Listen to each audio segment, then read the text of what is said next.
ભાવનગર મહિલા પીએસઆઈ અને police constable વચ્ચે બબાલ. ભાવનગરના મહિલા પીએસઆઈ અને પોલીસ કોન્સ્ટેબલનો રકઝક કરતો વિડીયો સોશિયલ મીડિયામાં વાયરલ.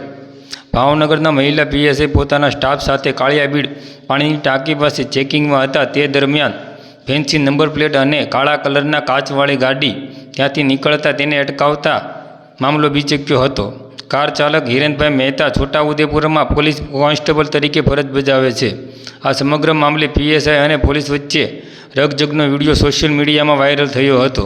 હિરેનભાઈ મહેતા દ્વારા જણાવવામાં આવ્યું હતું કે તેઓ પોતાના મિત્રની કાર લઈને પોતાના પત્નીને પથરીનો દુખાવો થતાં હોસ્પિટલે લઈ જઈ રહ્યા હતા. તે દરમિયાન પાણીની ટાંકી પાસે પહોંચતા મહિલા પીએસઆઈ અને સ્ટાફ દ્વારા તેમની કાર અટકાવી તેમની સાથે અભદ્ર વર્તન કરવામાં આવ્યું હતું. મહિલા પીએસઆઈ દ્વારા પોલીસ કોન્સ્ટેબલ વિરુદ્ધ ફરજમાં રૂકાવટની ફરિયાદ કરવામાં આવી છે અને મહિલા કોન્સ્ટેબલના પત્ની દ્વારા પણ ફરિયાદ કરવા તજવીજ હાથ ધરવામાં આવી છે. આ મામલો ભાવનગર પોલીસ બેડામાં ચર્ચાનો વિષય બન્યો છે.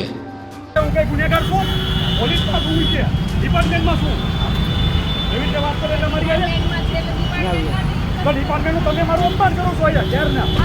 હા લાવો મેમો આપી દઉં, કોર્ટમાં લઈ લઈશું. લાવો લાવો કોર્ટમાં લઈ લઈશું. આપી દો મેમો લાવો. હા પાવતી નહીં, મને પાવતી કોર્ટમાં કરી.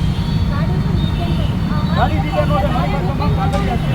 મારી પાસે તમામ કાગળિયા છે. ગાડી બરાબર નહીં થાય. ગાડી ડિટેન થશે નહીં થાય. ગાડી ડિટેન નહીં થાય. દાદા તમે ગાડીની ચર્ચા પૂછો ફેન્સી છે ખાલી મારી પાસે બરાબર. એ એમ કહે છે કે ગાડી ડિટેન થાય એ બધી વાતો કરે. ગાડીની ટાંકી એક્ઝેક્ટ ગાડીની ટાંકી આવી જાય અને ગાડીમાં મારી ગુનેગાર શું વચન છે મેં ગાડીમાં બી મારું ફેમિલી ભેગું થતા. આવી જાઓ દાદા, આવી જાઓ, સાહેબ આવી જાઓ. મારે ફરિયાદ છે, મારે આની ફરિયાદ મારા રાઇટના મારે શું કોણ કરી છે વર્તન ભેગું છે. હા હું બોલી જાઉં, હું બોલી જાઉં. હા હા બસ સાહેબ ગાડી બી ટાંકી આવી જાય.